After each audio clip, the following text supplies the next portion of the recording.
তার মানে কি আপনার জীবন ঝুঁকিতে আছে ভবিষ্যতে? অন্তত একদিনে 10টার বেশি নাম্বার থেকে সরাসরি হত্যার হুমকি দেওয়া হয়েছে, ভিন্ন ভিন্ন 10টা নাম্বার থেকে। সেই 10টা নাম্বার সহ শাহবাগ থানায় জিডি করেছি, এরপর থেকে আর এর কোনো ইমপ্রুভমেন্ট পাই নাই। তো এটা আপনারা আবার অনেকে মিডিয়া বলবে যে তাহলে আপনি জিডি করেন নাই কেন, এই জন্য করে রাখা। কিন্তু এই জিডি বা কোনো কিছু আমাদেরকে সুরক্ষা দেবে সেটা আমরা মনে করি না। এবং এই জন্য আমি বলেছি আজকে যদি আমাকে হত্যা করা হয়, যে কোনো মুহূর্তে করা হতে পারে। আমি আমার বন্ধুদেরকে ইনকিলাব কালচারাল সেন্টারে সেদিনকে আমরা সবাই বসে বলেছি যে আল্লাহ যদি আমাকে আগে নিয়ে যায় তারপর তোমাদের করণীয় কি। আমি আমার পরিবার এবং আমার ভাই বন্ধুদেরকে ডেকে বলেছি যে আল্লাহ আমাকে নিয়ে গেলে করণীয় কি হবে। বরং আমি আমার পরিবারকে বলেছি যে আমার সন্তানের এখন বয়স 7 মাস, আল্লাহ আমাকে নিয়ে গেলে ওকে যেন ওভাবে প্রস্তুত করা হয় যে এই দখলদারিত্বের বিরুদ্ধে লড়তে হবে।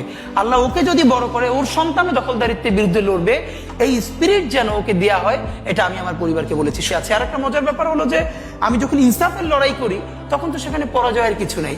আমি বেঁচে থাকলে আমি গাজী হিসেবে লড়বো, আমি মরে গেলে শহীদ হয়ে আল্লাহর কাছে চলে যাব। আর আমাদের এই লড়াই তো হার জিতের কিছু, আমরা জিতের উপরেই আছি। আমাদের জীবন বেঁচে থাকলেও জিত, আমাদের জীবন চলে গেলেও জিত। আপনার একটু হারানোর কিছু ছিল না, সুতরাং লড়াই চলবে।